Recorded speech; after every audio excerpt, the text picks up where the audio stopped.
Welcome to the View from the Penalty Box podcast with Cam Connor. Classic hockey stories from one of hockey's toughest enforcers.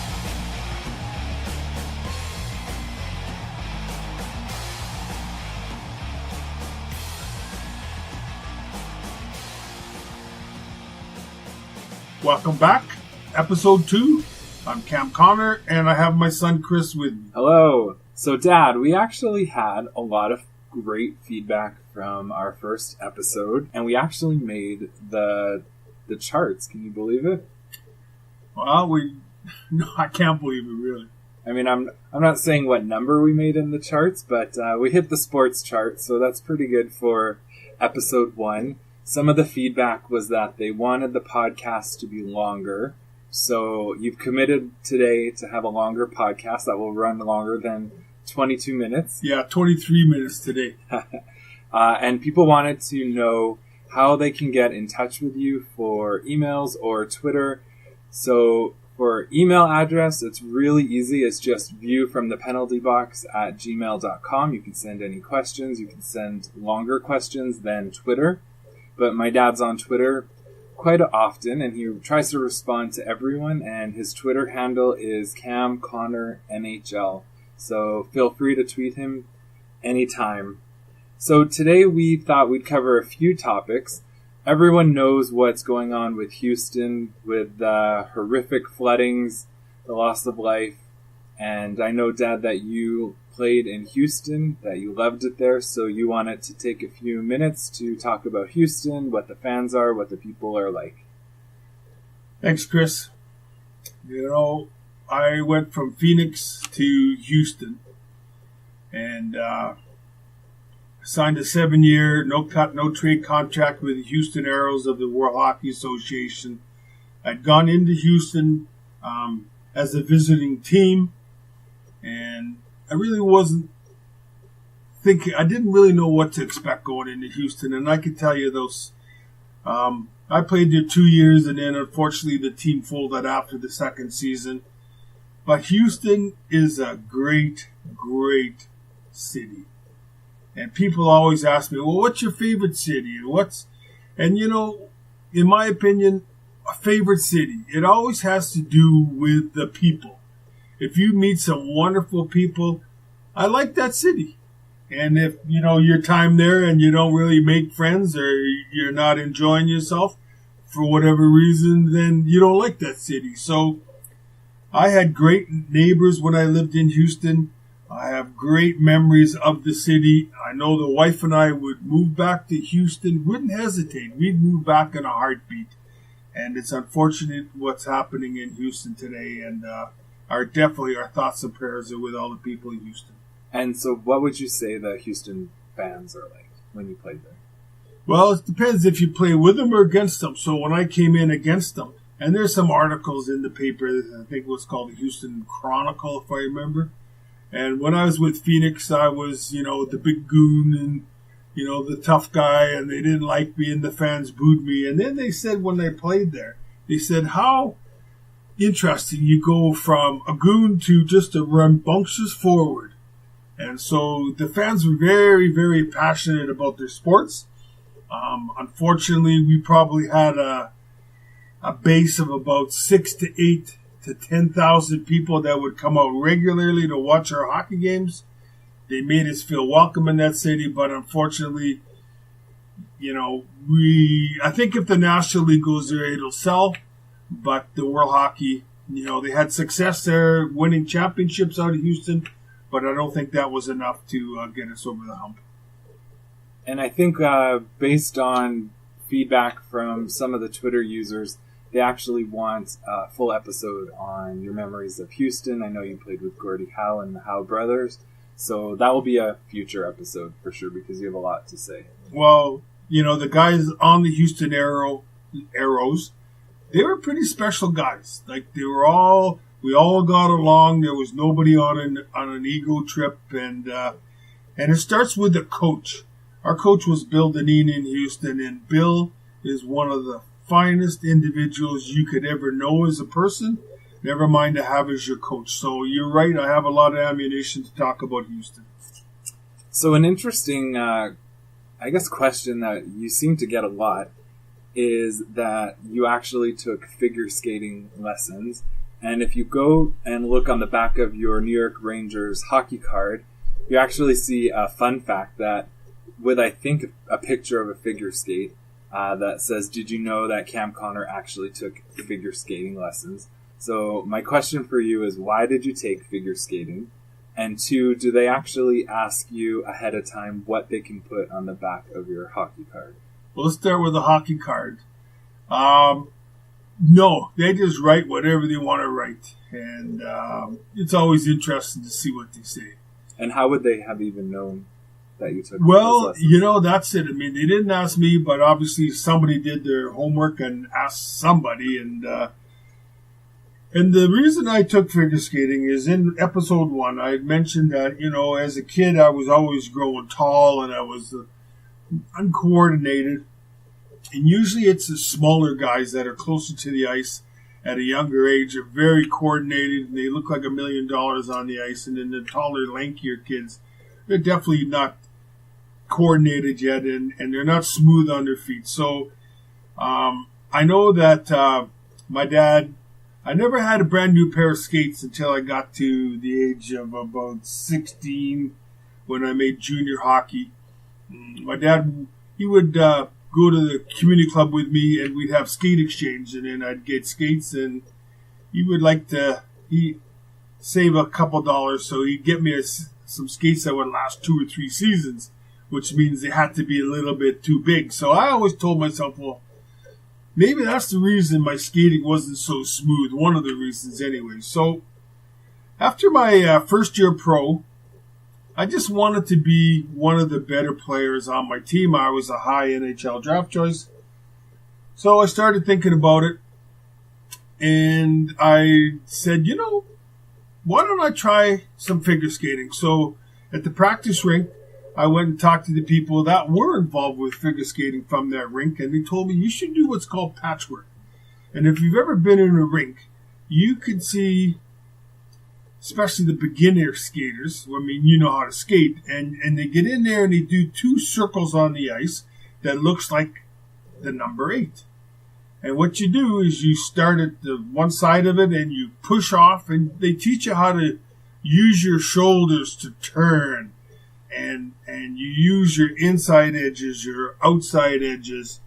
And so when you're a hockey player, at least back in my day, you just put on your skates, you go to the outdoor rinks, and you just start pushing.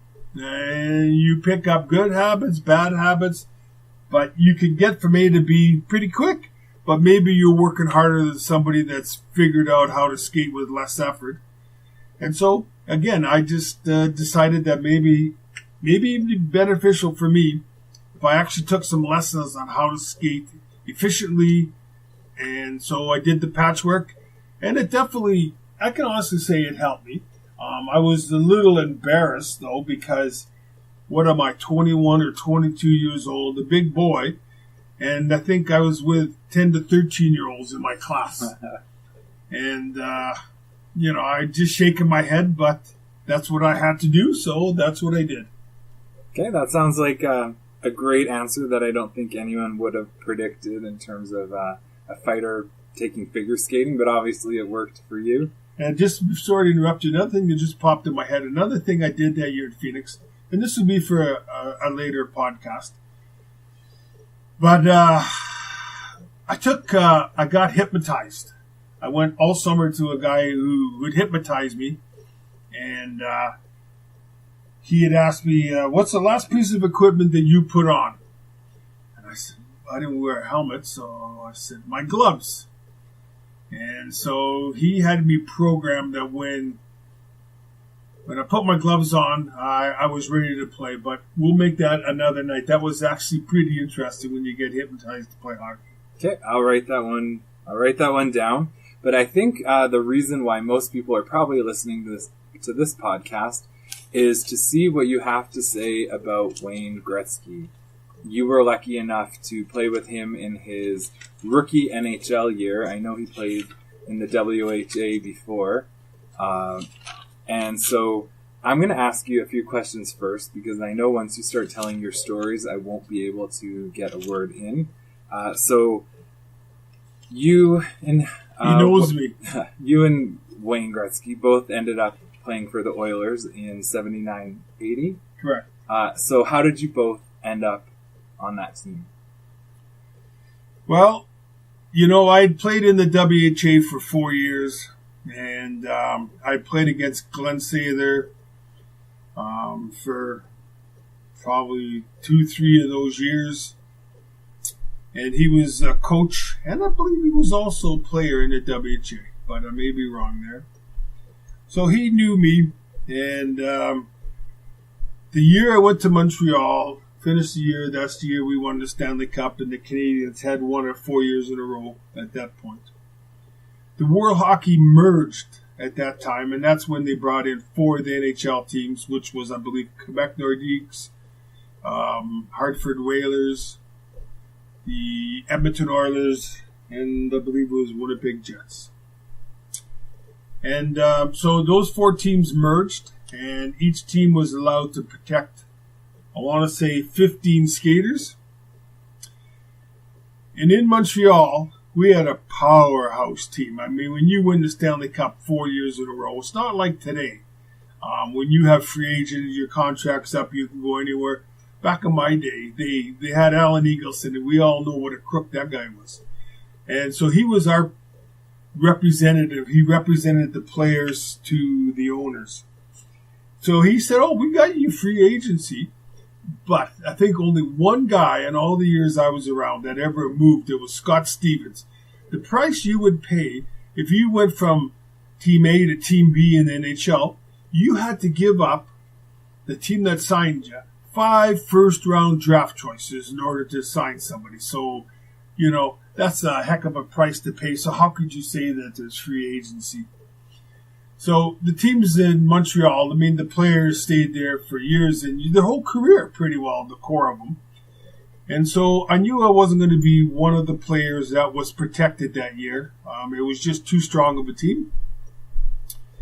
And the draft, if I remember correctly, was held in Montreal, and I happened to be at the house. And I got a phone call from Glen Sather, and he told me that I'm on his team, and I'd be there a long time, and go to Edmonton and buy a house. And he asked me, he said, we got a guy here in town, in Montreal, that's sitting in a hotel room, and he doesn't know anybody, and I think you can get him out of the room, go pick him up, phone him, go pick him up, take him out for a beer. I said, absolutely. He said, it's Wayne Gretzky. And here's where he's staying, and give him a call. So I phoned Wayne up, and I go pick him up outside his hotel and take him to a bar. And that's when I first met Wayne, was that day. So we're at the bar, making small talk. We don't know each other. And so the one common denominator that he knew was that I had played in the National League for 1 year, and I played in the World Hockey for 1 year. Whereas Wayne, if I'm not mistaken, had played in the WHA 1 season. And so he had asked me, he was a little nervous. He said, Cam, you've played in both leagues. Is it a big step between the NHL and the World Hockey, or is it pretty well on par? And what I didn't know, to answer Wayne's question, was, when you play for the Montreal Canadiens, whatever city you go into, you could be the last place team in the NHL, but when Montreal comes into town, especially the defending Stanley Cup champions, these last place teams, they rise for the occasion. So every game that I played with Montreal, every game that I watched, it was fast-paced, it was good hockey, and I walked away with the impression that this is how the NHL played every game. And so, to answer Wayne's question, I said, Wayne, the NHL is another level above the World Hockey.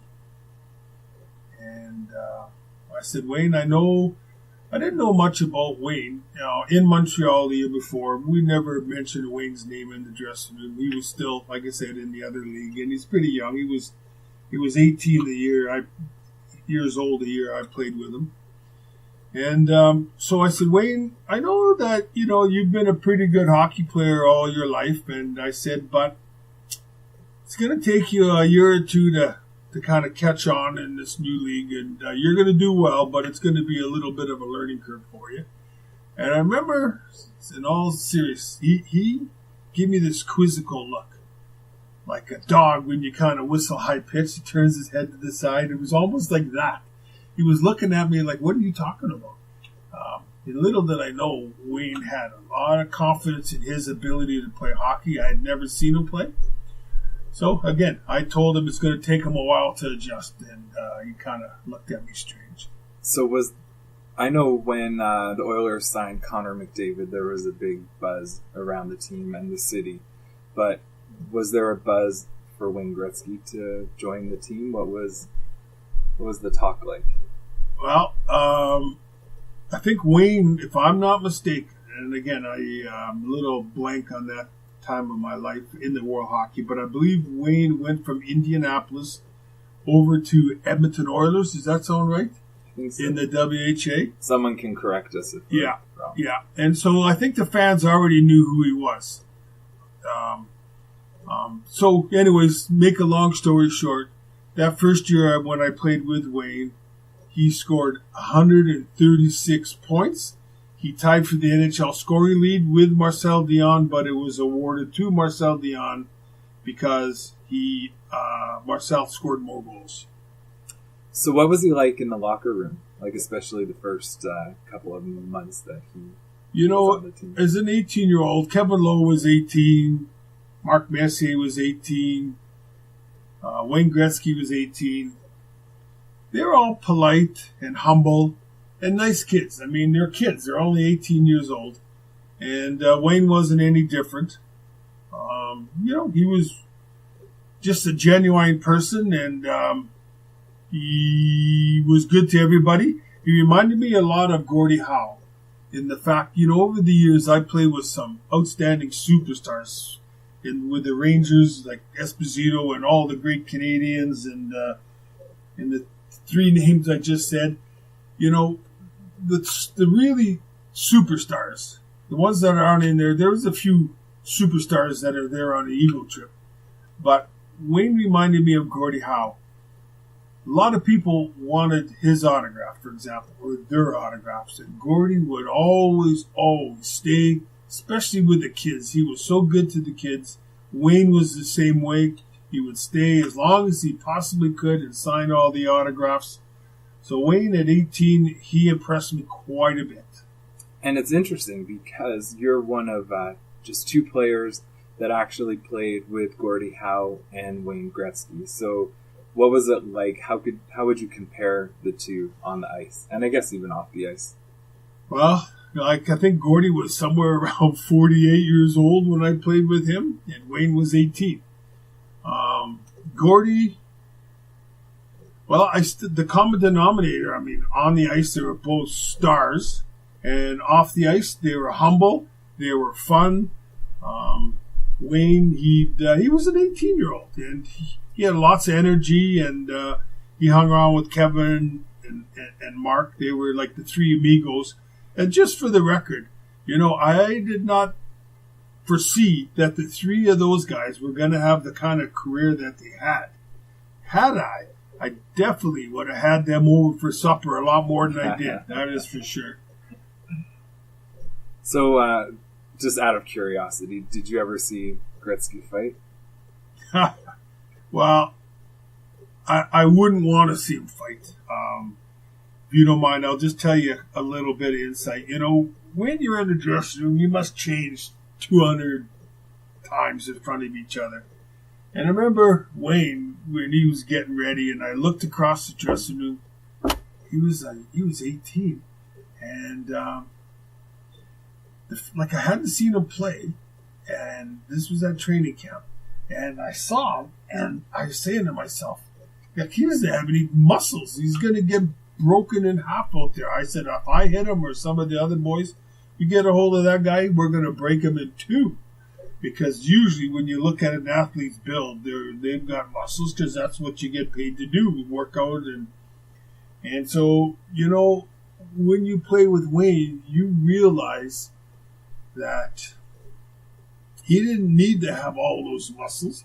He had the uncanny ability to play hockey on the ice and find the open ice when he had the puck and hang on to it and hang on to it and never put himself in a position where he was going to get crunched pretty hard.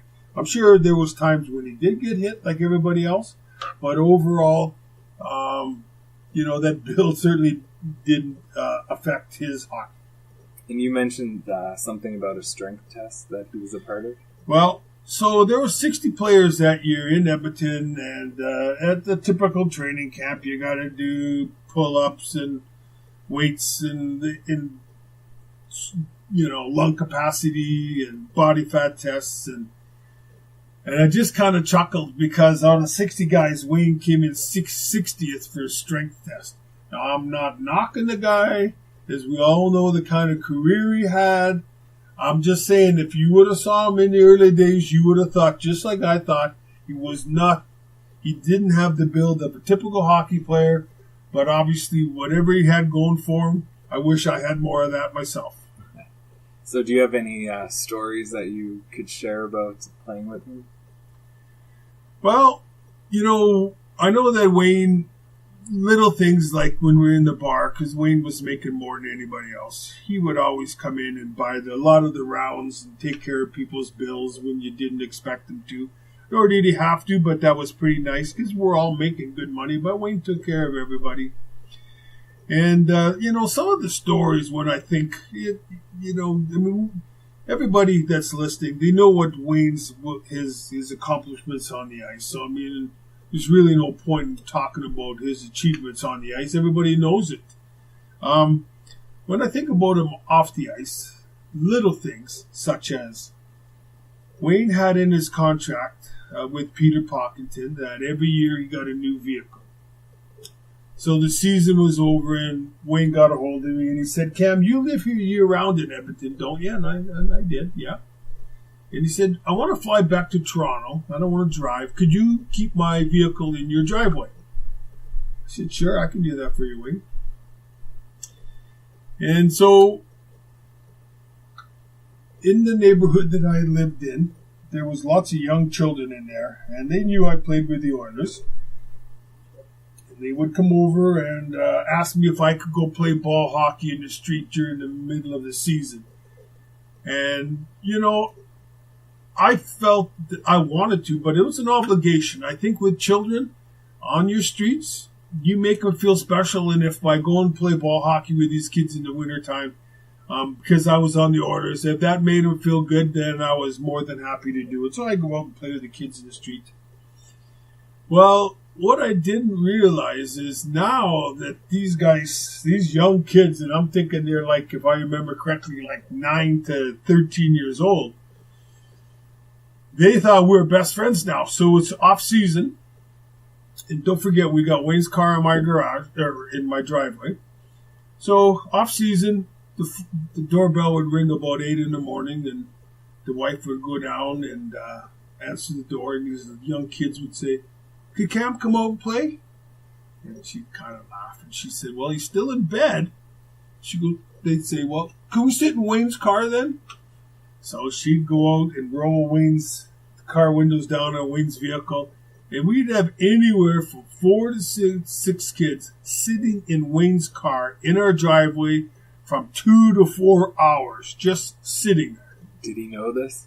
No, I never did tell him. But I made sure the kids weren't kicking the fronts of the seats and dashboards and that they behaved for sure. Do you remember what kind of car this was? I don't. Other people, when I've told them about this, they said, "What kind of car was it?" And I think it was a Chrysler of some sort. I just don't remember. Or Ford. I think Pocklington owned a Ford dealership, so I don't know. But I thought it was pretty cute, and I was thinking I should have charged the parents $2 an hour per kid for babysitting and maybe sold them some popcorn. So then, quite a few years later, you received a call from Wayne Gretzky's, the author of one of his books that's coming out, and they actually asked you to share some stories with the author that could maybe be included in Wayne's book. So were you surprised to even get the call to contribute, and is that an honor? Well, it was an honor, and I was just like pretty minor in Wayne's life. Wayne always makes me feel pretty good when he comes to Edmonton. He'll come over and say hello, and we'll talk, and he still makes you feel special, even though you're, like I said, a pretty minor in his life. But yeah, so to get that phone call, just to say if I had remember any stories, the one that he put in the book, in Wayne's book, was when I had just mentioned about what we used to do is conditioning in sports is important. Like, it's number one. And wrestling is a form of working out. I mean, so every day, pretty well every day, we had a very tiny lounge. It was in just one separate room with some couches and a TV. And so we would have myself and Lee Fogelin used to tag team against Semenko and Mark Messier. And so I mentioned this to the lady who was the author of Wayne's book. I told the story how we would go in there and we would go at it. And Fogey is one strong boy, and Semenks, you put him on the weights, he couldn't lift that much. But when you start wrestling him or fight him, that strength comes out of somewhere. Oh my Lord. And Messier at 18, when I was growing up as a teenager, I used to have to pile over 2,000 cinder blocks a day, and I had to put them on these pallets and use my left arm. And I don't know what a cinder block weighs, but my left arm was going to fall off, and then I had to use my right. And I had to shovel wet sand, and anyways, I had hard physical jobs, and so I got pretty strong. Plus, with my buddy Roddy Piper and we would use the weights quite a bit. So I was a strong boy. And when I took on Messier in the dressing room, I'm going to say, Mess was 18, so I was about, say, 24, more or less. So I had a few years on him. But boy, at 18, was that guy strong. And I had to do everything I could to get him down. And, I asked him, I was with Mark. I talked to Mark at Dave Semenko's funeral. We met after. And I asked him, I said, how did you get so strong at 18? And Mark said that, at about 15, he started playing with the weights. And he said he did it quite a bit. And I could tell. And I think he told me he played his playing weight. I don't remember for sure, but it was, I didn't realize. I think we played at 215 or 220. So he turned into, there's no doubt his nickname Moose was appropriate. But again, that was the story that went into the book, is just how the four of us used to go in there and scrap all the time. So this might be a pretty obvious question, but out of all the players, either that you played with or that you've seen in the NHL, where would you rank Wayne Gretzky? Well, that's kind of subjective. It's. I don't think there's a right or wrong. There's no doubt you can't take away anything that Wayne's ever done, point-wise, championship, awards. But I would personally, I can't say he was number one or number two or number three. And it all depends, obviously, who you ask. To be on the safe side, I would say from day one in the NHL that Wayne Gretzky would be, in the top 5. Now, what does that really mean? You get guys that played in Pittsburgh. Fans in Pittsburgh will say Marilyn Lemieux was the best of all time. Did you ever see him on the ice? Or you might get guys that saw Gordie Howe in his prime, when there was only 6 teams. Out of Detroit that would say, no, Gordie Howe, he was the best by far. Or you go to Boston Bruins, and they would say, did you ever see Bobby Orr in his prime? He could win a hockey game on his own with that skating ability. He was a modest guy. And, Don Cherry always says Bobby Orr, right? And then if you look at today, you may get individuals that say Connor McDavid's going to beat everybody and be the number one. So it's pretty hard. It's just an opinion, and there's no right or wrong. So be on the safe side, Chris. I would say that Wayne would probably be the top 5, probably the top 3. I think it's just a personal opinion. And it's interesting now that you get to see, and I think you've met a couple times, Connor McDavid play, and how would you compare the two? Well, I would say between Gretzky and Connor McDavid, I can see a parallel between the two of them. Wayne Gretzky, now this is just my opinion, I don't know if anybody else shares it.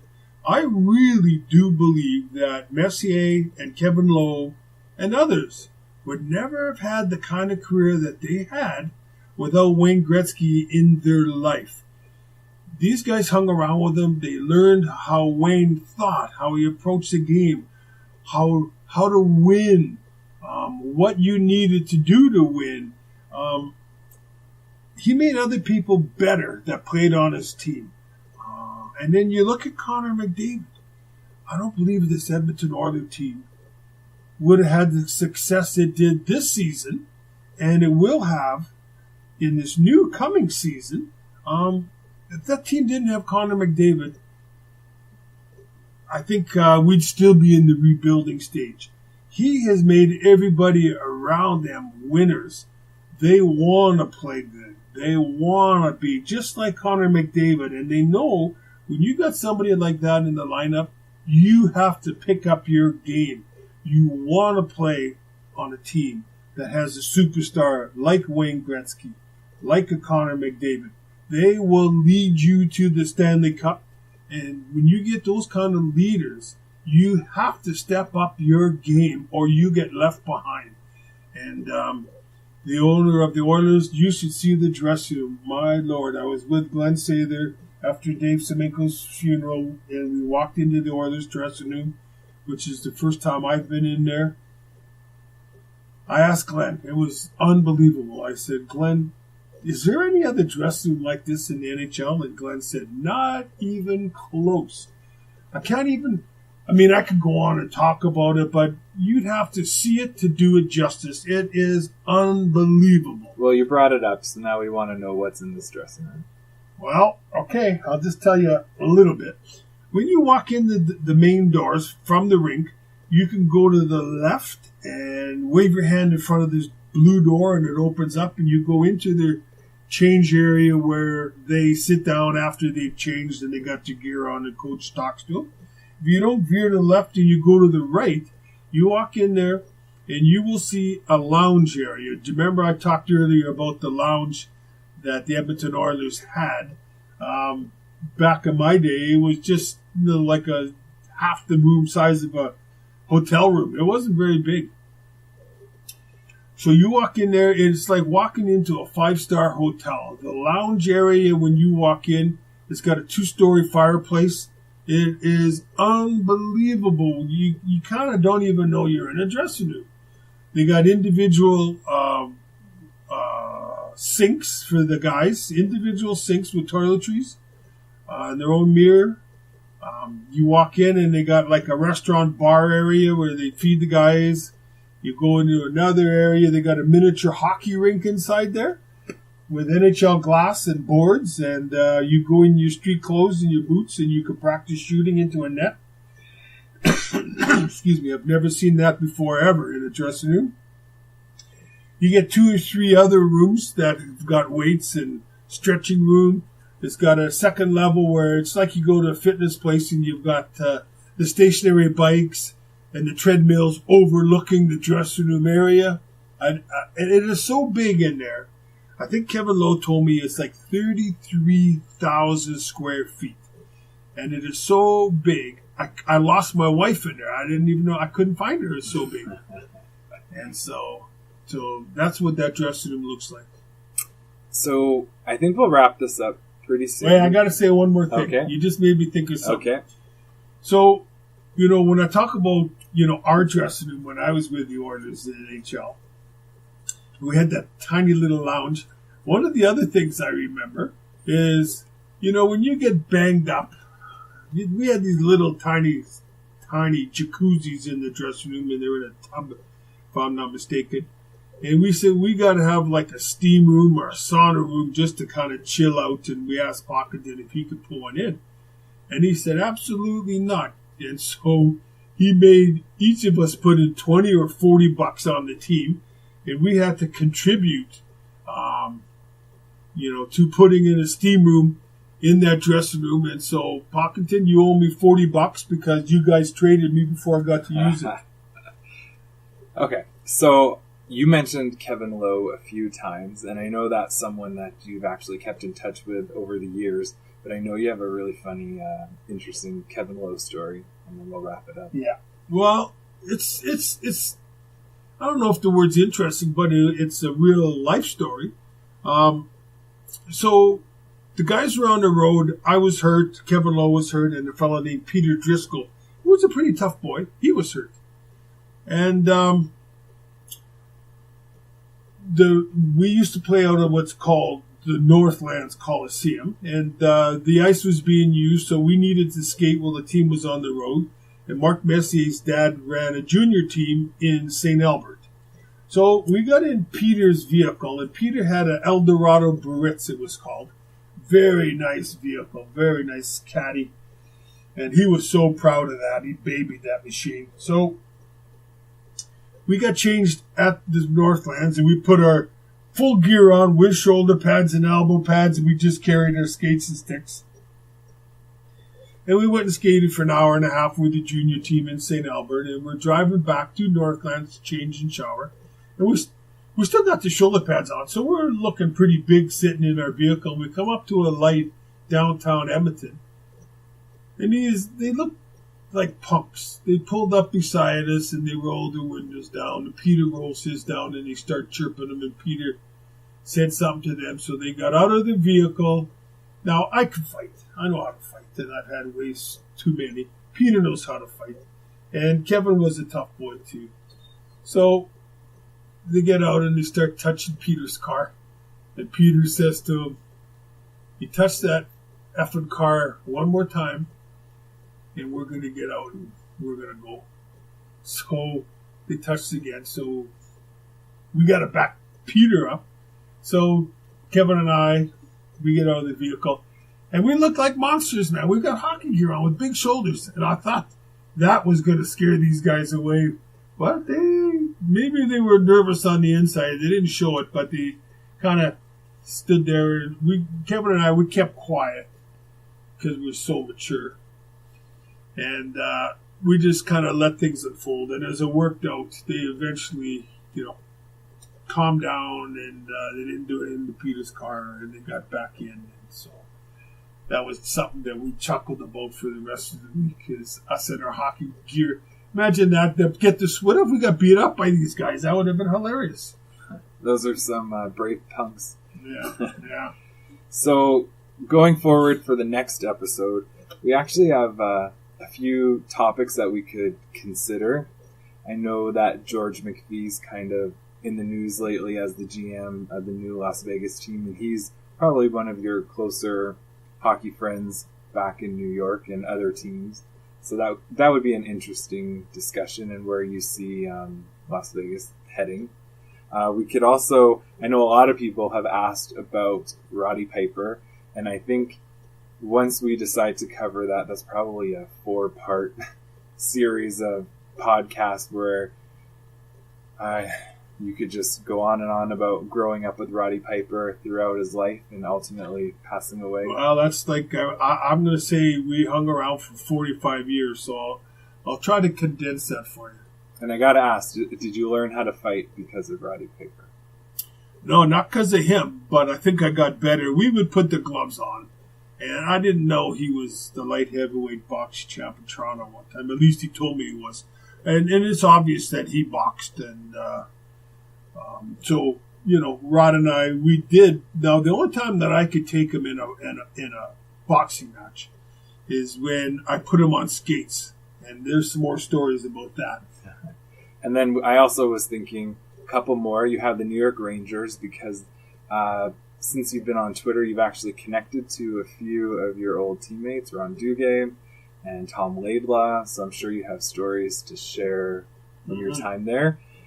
And then also being able to play with Gordie Howe and his passing, and also knowing his brother. So we'll see what everyone wants you to talk about.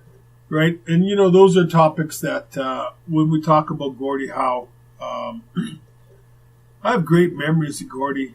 He was in Edmonton on his 80. I think he died at 88 years old. He was 82 in Edmonton, and I connected with Gordie and Marty Howe, and I have great memories and a lot of stories about Gordie that I would love to share with you. He was a wonderful, sincere person, and at my time in Houston, again, that's how we started this podcast. My time in Houston was second to none, and it was my neighbors and the people around me that have given me such positive impressions of that city as well as my teammates. Okay, Dad. Well, it looks like you doubled your time for this podcast, so thank you for that. Well, it's getting easier as I go along. So until next week, I'm Chris. I'm Cam.